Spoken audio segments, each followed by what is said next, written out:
Yet, despite the destruction and deaths it caused in 1968, this eruption never reached beyond a volcanic explosivity index of a 3.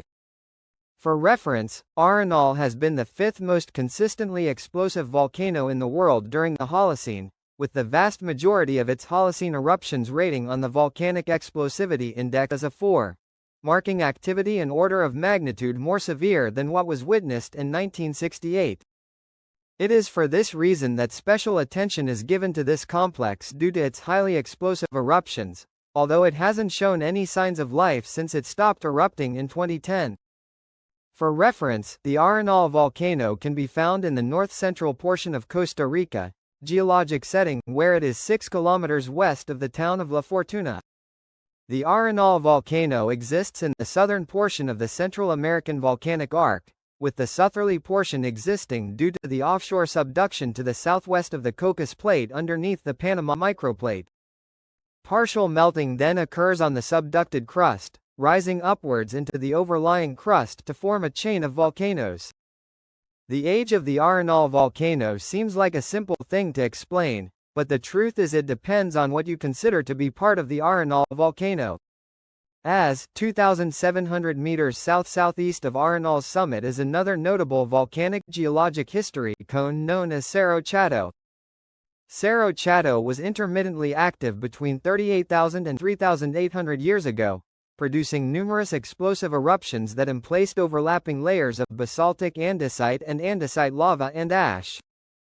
Early eruptions emplaced primarily basaltic andesite, while later eruptions emplaced distinctively low silica andesite lava domes that are today called Chatito and Espina. The Arenal cone did not exist until its first eruption in 5060 BCE, and this eruption was a highly explosive Plinian eruption that devastated the surrounding landscape. Several centuries later, what was at the time a raised volcanic crater in the ground erupted again, albeit only in a moderately explosive Strombolian manner, allowing multiple andesite lava flows to begin constructing its main volcanic cone. Eruptions continued to be infrequent, occurring at a rate of once every 500 years for the next 3,000 years, involving 4 total Plinian eruptions. Cerro Chato produced its last 2 eruptions during this timespan, specifically in 3300 BCE and 1750 BCE. After Chato became inactive, eruptions at Arenal became more frequent and explosive, averaging about once every 200 years in the time since.